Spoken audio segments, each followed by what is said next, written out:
Fala pessoal, sejam bem-vindos ao Didática Tech. O assunto desse vídeo vai ser distribuição normal ou distribuição gaussiana ou ainda curva gaussiana, são diferentes nomes para uma mesma coisa, tá?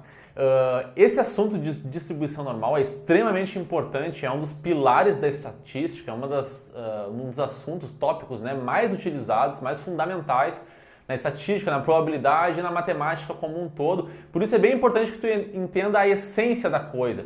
O objetivo desse vídeo vai ser trabalhar bastante o conceito, tá? Tentar trabalhar da forma mais intuitiva possível e não ficar tanto na parte da conta, né, do cálculo ali. Eu sei que é bem comum, se tu é um estudante do colégio, por exemplo, e por acaso está assistindo esse vídeo para tentar entender melhor o que é uma distribuição normal, ou ainda está na faculdade, é bem comum que se dê um foco muito grande no cálculo, onde tu pega uma tabela e calcula. No final do vídeo eu vou explicar bem por cima como se calcula algo usando uma distribuição normal, mas aqui eu vou tentar focar bastante no conceito, tá? Para que tu entenda bem a essência da coisa. Vou dar o meu melhor aqui para tentar explicar isso.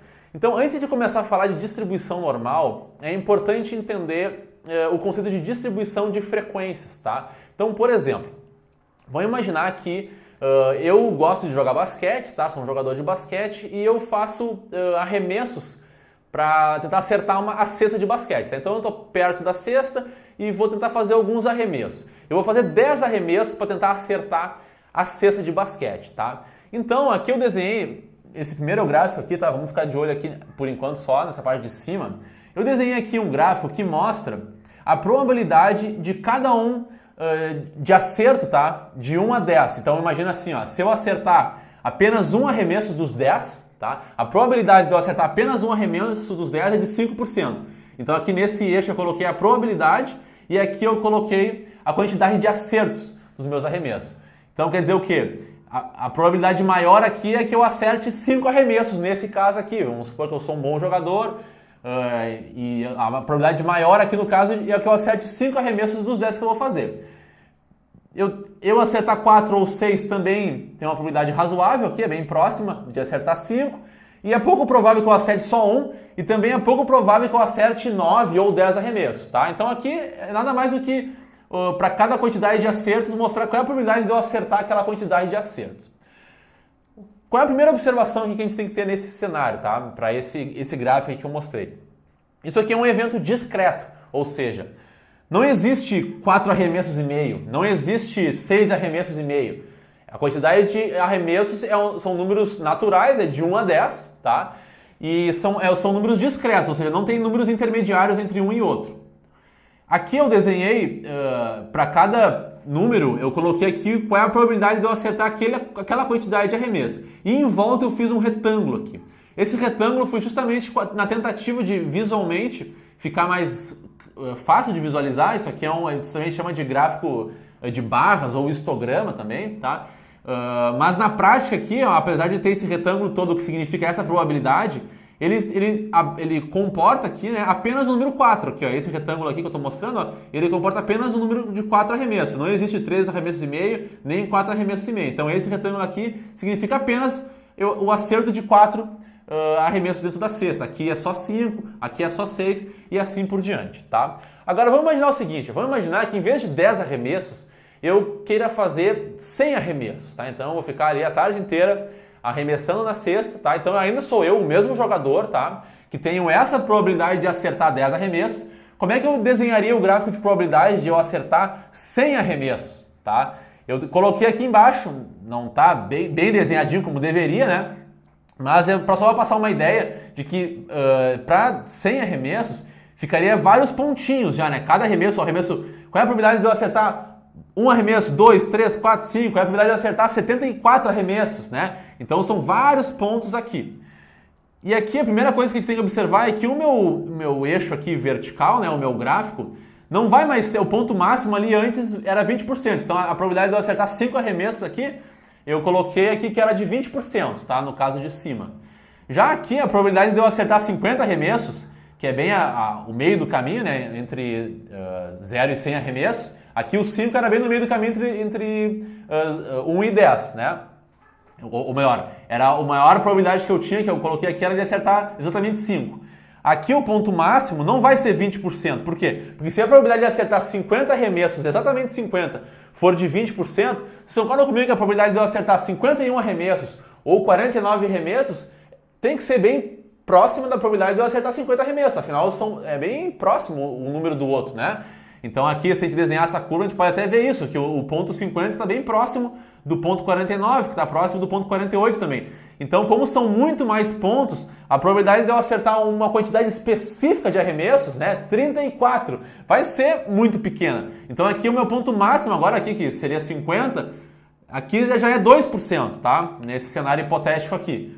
Então reduziu muito, aqui o máximo, a chance de acertar 5 arremessos era de 20%. Agora aqui a chance de acertar 50 arremessos exatamente é 2%. E o motivo disso é porque eu tenho muito mais amostras. Então a chance de eu acertar 49, a chance de acertar 51, 52 também é muito próxima de 50. Então se eu somar todas as probabilidades, aí sim tem que dar 100%. Né? De todas as possibilidades aqui. Da mesma forma que nesse outro caso aqui teria que somar 100%. Tá? Então assim, ó, se a gente aumentasse cada vez mais esse número aqui, em vez de 100 arremessos, fosse para 1000 arremessos, vocês concordam comigo que essa curva de probabilidade ela sempre vai se manter nessa mesma forma do que de 10 arremessos, só que cada vez mais aqui o meu eixo, à medida que eu aumento aqui a quantidade de amostras, né, o meu eixo aqui vertical vai ficar cada vez menor, essa curva vai ficar cada vez mais baixa. Né, no sentido de que os pontos máximos aqui vão ficar 1%, 0 alguma coisa por cento, porque a probabilidade de eu acertar um valor específico, né, imagina, de 1000 arremessos, a probabilidade de eu acertar 500 arremessos, exatamente 500, não 501, nem 499, mas o número 500 certinho, ela é muito baixa, né? Então por isso que esse eixo aqui, à medida que eu aumento a probabilidade de acertar um valor específico, ela é muito baixa e não faz muito sentido na realidade eu falar nisso. Não faz muito sentido eu pensar que de 1000 arremessos eu vou acertar exatamente 434. O que faz mais sentido, quando eu estou fazendo muitos arremessos, nesse caso, seria falar de uma faixa. Né? Então imagina assim, qual é a probabilidade de eu acertar entre 450 e 550 arremessos? Né? Ó, agora já fez bem mais sentido. A probabilidade de eu ficar entre 450 e 500 arremessos, ela vai ser bem parecida aqui, ó, com essa probabilidade aqui, ó, que eu desenhei nesse retângulozinho aqui, ó. Que foi bem na metade entre 4 e 5, na metade entre os 5 e 6, ó. A probabilidade, se eu desenhasse 1000 aqui, né, em vez de 50 e 100 fosse 500 e 1000, aqui embaixo, né, muito mais pontos, se eu desenhasse uma faixa específica aqui entre 450 e 550, ia ser mais ou menos 20% aqui, ó. Porque ia ser bem parecido com a probabilidade de eu acertar 5 arremessos se eu estou falando de apenas 10 arremessos. Tá? Deu para entender essa lógica? Quando eu tenho muitas amostras, faz mais sentido falar de uma faixa do que de um valor específico. Né? Isso faz sentido. Agora imagina que eu não estou falando só de 1000 arremessos, mas se fosse aumentar para 10 mil, para 1 milhão de arremessos, tudo bem que eu não aguentaria ficar fazendo 1 milhão de arremessos, né? Porque eu sou uma pessoa e eu ia cansar. Mas aqui a gente pode estar falando de outros eventos, né? Que tem uma quantidade muito maior. Eu poderia estar falando da quantidade de pessoas que vivem na Terra, por exemplo, que são bilhões. Eu poderia estar falando das interações moleculares. Então, dependendo do que eu estou falando, em termos de probabilidade, de eventos, eu posso ter uma quantidade muito grande de valores. Então, nesses casos aqui, em vez de ter pontos discretos, né? A gente acaba tendo uma curva que ela é basicamente contínua, tá? E em vez de ter aqui no eixo vertical o valor de probabilidade de cada ponto, a gente tem aqui no eixo vertical uma função densidade de probabilidades, tá? Por que densidade? Porque se aqui é uma função densidade, a gente vai calcular aqui sempre a área da curva, tá? Aí, tá bem torto aqui. Então lembra que eu falei, era para ser reto isso aqui, tá, gente? Lembra que eu comentei que quando eu tenho muitos pontos faz mais sentido eu pegar uma faixa, eu ver de um ponto até outro, né, um tamanho aqui, né, dentro das amostras. Se eu tiver uma função densidade de probabilidade e calcular a área embaixo da curva entre esse intervalo, essa faixa aqui, esse pedaço aqui embaixo, o valor dessa área aqui vai me dar a probabilidade, tá? Então faz mais sentido pensar aqui no eixo vertical em densidade de probabilidade do que na probabilidade específica, tá? Porque cada ponto em específico não faz muito sentido quando eu tenho muitos valores, tá? Não dá para trabalhar isso de forma discreta, faz mais sentido trabalhar de forma contínua, ou seja, considerando essa função aqui de cima como sendo uma densidade de probabilidade, onde eu tenho que multiplicar por um valorzinho aqui embaixo, né? Como se fosse o tamanho da base, para aí então o valor dessa área, da densidade com o valor de baixo, me dá o valor da probabilidade, tá? Então a densidade, quando multiplicado por esse intervalo aqui, vai me dar a probabilidade de fato de eu acertar, né, a quantidade que está dentro desse intervalo aqui. Tá? Então aqui eu só falei disso aqui para tentar introduzir esse conceito de densidade de probabilidade, que faz mais sentido falar de densidade quando eu tenho muitos valores, né, quando eu estou trabalhando com uma curva contínua em vez de uma curva discreta. Tá? E se a gente fosse tentar calcular a área dessa curva aqui, embaixo da curva, né, entre esses dois pontos, como é que a gente faria isso?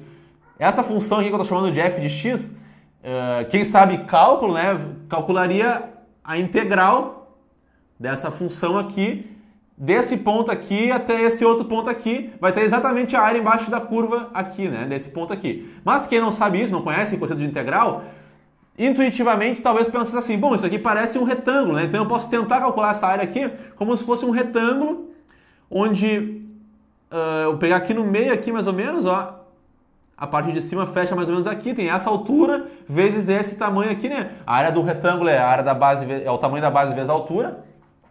Então aqui eu pego esse tamanho vezes essa altura aqui, que está mais ou menos na metade aqui, ó, eu vou ter uma aproximação bem boa para o tamanho dessa área. Por quê? Porque esse pedaço aqui que eu não estou pegando está sendo compensado porque eu estou com um pedaço aqui fora também, né, que compensa esse pedaço que eu não peguei aqui. Então se eu traçasse um retângulo aqui em cima, ia dar um valor de área bem aproximado, né? Não ia ser exato, como calculando a integral, mas ia ser bem aproximado. E quanto menor esse tamanho aqui, quanto menor for o meu retângulo, né, mais preciso ia ficar o cálculo do retângulo, e mais eu ia estar parecendo e me aproximar disso daqui, né? Que são pequenos retângulos. Falando de outra forma, tá? Quando eu tenho muitas amostras, ou seja, quando o meu valor de n tende para o infinito, tá? A minha distribuição binomial, porque isso aqui que a gente fez tudo, tá? Essa distribuição aqui de frequência, ela é também chamada de distribuição binomial. Quando o meu n, a quantidade de amostras, ela tende para o infinito, a minha distribuição binomial, ela converge para uma distribuição normal, tá? Que é esse formato de curva aqui, que é também chamado de boca de sino, né? Porque ele parece um sino assim. Ele é chamado de distribuição normal. Daqui a pouco eu já vou falar bem mais sobre isso. Mas aqui deu para ver já o conceito de... A gente está falando de uma função de densidade de probabilidade, porque são muitos valores, então ela é uma curva contínua, fala de densidade. E quando eu tenho uma função binomial aqui, que a gente já comentou, né? Quando eu tenho uma quantidade de amostra muito grande, a minha função binomial acaba se transformando numa função normal, tá? Uma curva normal. Isso aqui, claro que daria para mostrar rigorosamente, usando análise combinatória, né? A gente poderia provar que isso converge na outra, mas não é o foco desse vídeo. Aqui eu estou tentando mostrar de forma mais intuitiva mesmo a relação que as coisas têm, né? Que é uma distribuição normal, essa questão de densidade de probabilidade, que é um pouco abstrato, na realidade ela nada mais é do que isso daqui. É a transformação de uma coisa palpável, que a gente sabe contabilizar, sabe ver, numa coisa mais expandida, né? Quando a gente tem muitos valores, tá? Então, se deu para entender isso até aqui, deu para entender pelo menos a lógica da coisa, agora a gente pode começar a falar mais sobre o que é uma curva normal. Então eu já comentei que uma curva normal ela tem esse formato aqui, né? Um formato é uma curva simétrica, tá? Simétrica por quê? Porque se eu dividir ela exatamente e pegar o meio dela, tá? Primeiro fato aqui importante é que bem o meio dela é o valor da média, tá? A média está bem no centro da curva e ela é uma curva simétrica, ou seja, a parte da direita é exatamente igual à parte da esquerda, tá? Se eu for pegar esse pedaço aqui e comparar com esse aqui, são exatamente iguais, tá? Isso é o que caracteriza uma curva de distribuição normal. E isso nos dá várias vantagens, tá? O fato de uma curva ter esse formato. Primeiro, deixa eu só apagar aqui que está bem sujo, daí eu vou falar um pouquinho mais sobre a distribuição normal. Então imagina que a gente analisou e mediu a altura de todas as pessoas da Terra, tá? E a gente desenhou isso num gráfico e observou que isso tem uma distribuição normal. Se eu fosse colocar aqui o valor das alturas, né, nesse eixo aqui, fosse colocar a função densidade de probabilidade, a gente ia ver aqui que bem na média, né, a maior quantidade de pessoas tende a estar dentro de um valor de altura médio aqui, e que é difícil, quanto mais distante da média, mais baixa a probabilidade de eu encontrar alguém com aquela altura, né? Então a maior parte das pessoas se concentra aqui num ponto e depois quanto mais eu vou me afastando da média, mais raro, né? Menos provável vai sendo de eu encontrar pessoas com alturas que estão muito distantes da média. Se eu tivesse coletado esses valores todos, tivesse uma planilha, né, com todas as alturas coletadas, eu ia poder calcular qual é a média de todas as alturas e também ia poder calcular qual é o desvio padrão da minha distribuição, né? Se você não conhece esses conceitos de média e desvio padrão, assiste aqui o vídeo que a gente colocou, onde eu explico esses conceitos com mais calma, tá? Caso você não conheça. Então imagina se a gente tem um valor de média, que eu vou chamar aqui dessa letra grega aqui, Mi, ou um desvio padrão, tá? Essa curva azul aqui, qual seria a diferença da média da minha curva azul para a média dessa minha outra curva aqui vermelha, tá? As duas têm a mesma média. Claro, não está bem desenhado aqui, mas se o valor do ponto máximo das duas está no mesmo ponto, significa que as duas têm a mesma média, tá? Elas estão no mesmo lugar. Se eu tivesse uma outra curva aqui do lado, ó, imagina assim, ó, para cá, ela tem uma outra média, que o valor da média dela está aqui, ó. Aqui é a média, né? E essas duas outras curvas aqui estão com essa média aqui, mais ou menos, tá? Então essas duas curvas aqui têm exatamente o mesmo valor de média, beleza? Só que qual é a diferença da curva vermelha para essa outra curva aqui? Ela está mais achatada, né? Está mais espalhada assim. O que isso significa? Significa que o desvio padrão dessa curva vermelha, ele é maior do que o da curva azul. Por quê? Porque se a gente for lembrar do conceito de desvio padrão, é o quão distante os valores estão da média, certo? Então se o meu desvio padrão é alto, quer dizer que os valores da minha distribuição estão bem distantes da média. Isso a gente pode ver claramente aqui na figura, porque se nessa figura aqui vermelha, eu tenho muitos valores aqui que estão distantes da média. Por quê? Porque a minha probabilidade aqui, ó, quando eu mudo muito o valor do tamanho, aqui a gente está falando de alturas, né? A altura da população. Se eu pego uma altura aqui que está muito distante da média, o valor da densidade de probabilidade aqui, ó, não está tão longe desse valor aqui, ó. Ou seja, não tem tanta diferença em termos de probabilidade de eu encontrar alguém com aquela altura, alguém que está muito distante da média em relação a alguém que está bem na média. Já nessa outra curva aqui, que é mais achatada, ó, se eu pegar aqui esse valor aqui mais distante da média, olha aqui, ó, a diferença, ó, desse ponto aqui para esse ponto aqui, é uma diferença muito grande, né? Por quê? Porque todos os pontos estão bem concentrados na média, ó, ela está bem, é uma curva espichada, né? Onde aqui, nesse intervalo aqui, ó, tá praticamente tudo concentrado aqui, é bem pertinho da média. E se eu me afasto um pouco da média, já não tenho quase ninguém, né? É muito pouco provável aqui, a minha função de densidade de probabilidade já mostra que os valores são muito pequenos aqui, quando eu estou bem longe do meu valor de média aqui, tá? Então, quando a gente olha para gráficos de curva de distribuição normal, a gente pode pensar nisso. Se a curva está mais achatada, quer dizer que o desvio padrão é maior. E se a curva está mais empilhada, assim, né, em torno da média, quer dizer que o meu desvio padrão é menor. E o deslocamento da curva diz o valor da média. O valor da média da distribuição mostra o quão deslocada a curva está. Beleza, mas para calcular o valor da probabilidade de um intervalo, então imagina aqui que eu desenhei a minha curva que representa as alturas das pessoas, né? E aqui é a função da densidade de probabilidade de eu encontrar alguém com aquela altura. Como é que eu saberia, por exemplo, se a pergunta fosse qual é a probabilidade se eu pegar aleatoriamente uma pessoa, né, no planeta Terra, qual é a probabilidade de eu pegar uma pessoa que tem uma altura entre 1,70 e 1,75, por exemplo, né? Se essa fosse a pergunta, eu teria que encontrar qual é a área da curva aqui entre 1,70 e 1,75. Teria que calcular aqui a área da curva aqui, né, nesses dois intervalos. Isso é um pouco difícil de fazer na prática, se fosse considerar que cada função vai ter um valor diferente, né? Eu sempre teria que ter uma função f de x que vai descrever o que eu estou falando. Nesse caso aqui seria as alturas. Então eu teria uma função densidade de probabilidade para essas alturas.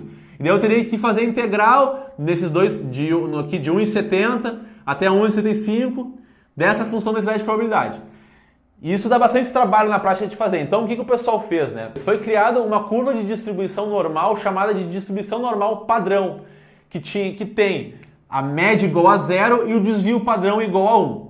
Tá? Então por quê? Porque para uma curva normal, tá, que tem uma média 0 e um desvio padrão igual a 1, a média 0 está bem aqui, né? Então está no pico dela ali. E o desvio padrão igual a 1, se eu tiver esses dados aqui para essa distribuição normal, eu posso calcular todos os valores para essa curva, tá? E depois eu pego uma outra curva lá que não tem média 0 e desvio padrão 1 e tento transformar ela numa curva normal de desvio padrão 1 e média 0, né? Porque daí, se eu fizer isso, é só olhar na tabela, eu calculo todos os valores aqui, eu coloco numa tabela, deixo tabelado, daí depois que tu pegar uma outra distribuição normal, que não seja necessariamente com média 0 e desvio padrão 1, eu transformo ela como sendo média 0 e desvio padrão 1, olho na tabela e rapidinho eu vejo qual é a resposta. Tem um artifício matemático para transformar qualquer distribuição que não tem média 0 e desvio padrão 1 numa distribuição que tem média 0 e desvio padrão 1. que é o seguinte, a gente pega aqui, cria uma outra variável,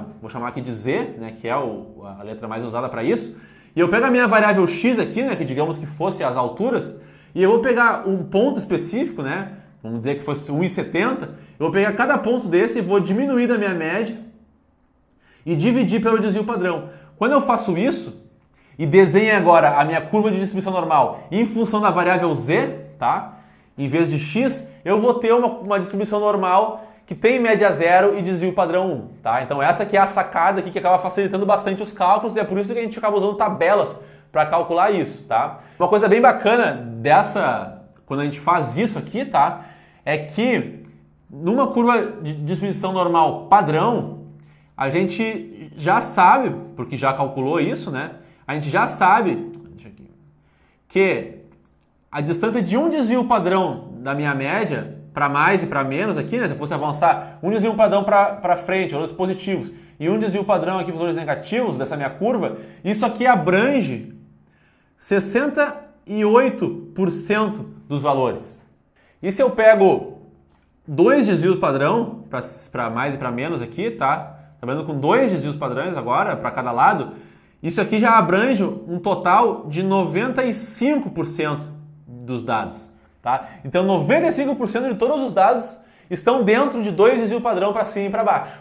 E se eu pegasse três desvios padrão, isso ia conter aqui nesse intervalo aqui, que abrange 3 desvios padrão para cima e para baixo, isso aqui já contém 99,7% dos dados. Tá? Então praticamente todos os meus dados estão na faixa de 3 desvios padrão para cima ou para baixo da curva. Nesse caso aqui da curva padronizada, né, que tem média zero e desvio padrão 1. Então isso aqui é um dado que já se sabe. Então quando eu pego a minha distribuição normal, que não é padrão, e padronizo ela aqui no caso, eu já posso calcular, né, 3 desvios padrão para cima, para baixo, e eu sei exatamente que todos os valores vão estar contidos dentro dessa faixa aqui. Tá, então esse é um dado já bastante interessante. Uma outra vantagem de se usar essa padronização aqui, né, de transformar uma distribuição normal que não tem média zero e desvio padrão 1 nessa variável z aqui, ou seja, padroniza ela, é que a gente pode tabelar o resultado, né, como eu já comentei, em vez de ter que calcular a área integral da curva, né.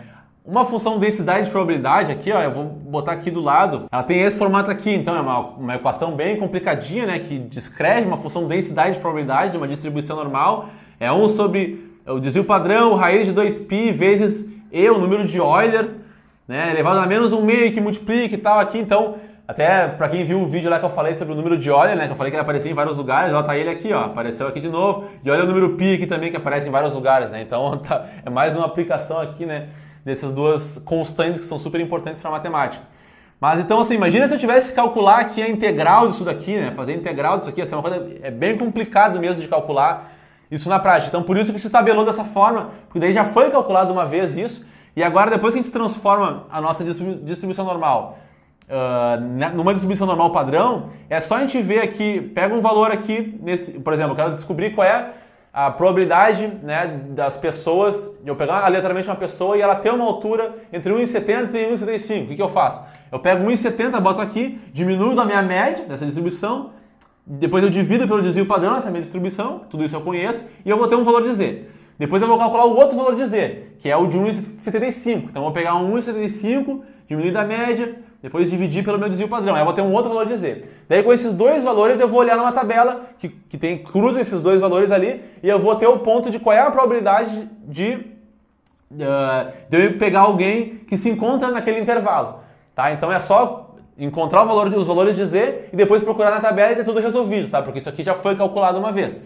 Então, eu sei que essa parte aqui é um pouco mais chatinha, né, de como isso aqui aconteceu, essa equação aqui é bem complicada e por isso eu não quero me ater muito nisso. O mais importante desse vídeo mesmo é entender que uma curva de distribuição normal, ela representa inúmeros fenômenos naturais. Aqui eu estava falando bastante da altura da população, né, que ela segue uma distribuição normal, mas eu poderia pegar o peso das pessoas, por exemplo, poderia pegar a circunferência torácica das pessoas. Enfim, eu poderia pegar inúmeros fenômenos naturais, econômicos, uma série de fenômenos, eles acabam seguindo uma curva de distribuição normal. E por isso que é tão importante saber calcular isso, né? E utilizar na prática, porque isso vai ser útil para muitas aplicações práticas E, inclusive, funções que não têm uma distribuição normal, é possível transformar elas numa distribuição normal usando o teorema central do limite, que é um assunto para um outro vídeo, tá? Mas é uma outra forma também de se aplicar a distribuição normal para tudo mesmo daí, né? No caso, se a gente usa o teorema central do limite, que também é uma coisa muito interessante. Então, basicamente, assim, um resumo desse vídeo, tá? Uma distribuição normal é uma curva que a média é a probabilidade maior de acontecer aquilo, né? Então, a média é o ponto máximo ali na função densidade de probabilidade. Uma função densidade de probabilidade, ela nada mais é do que quando eu tenho muitas amostras, né, em vez de pegar a probabilidade de cada ponto específico, eu começo a estar interessado em um intervalo em vez de um ponto específico. Então eu calculo a área embaixo da curva, é por isso que é uma densidade de probabilidades, tá? E graficamente, né, quanto maior o desvio padrão, mais achatada a curva tá. Então esses são os principais conceitos de uma distribuição normal. Com isso em mente, você já vai estar pronto para olhar e aprender mais sobre esse assunto quando tiver que utilizar ele na prática. Com isso em mente, tudo vai ficar muito mais fácil, tá? Então esse era o objetivo desse vídeo, tentar cobrir o conceito por trás da distribuição normal. Espero que tenha sido útil, né? E se inscreve no canal para acompanhar outras aulas aqui de estatística, probabilidade, especialmente os assuntos que estão interligados com a inteligência artificial, porque aqui, essa aula aqui faz parte de uma série de matemática para machine learning, ou seja, coisas que vão ser úteis depois para ser aplicadas no ramo do machine learning. Então, se quiser aprender mais sobre isso também, aqui no canal a gente vai abordar bastante sobre esse assunto. Então, a gente se vê em breve em próximos vídeos. Até mais!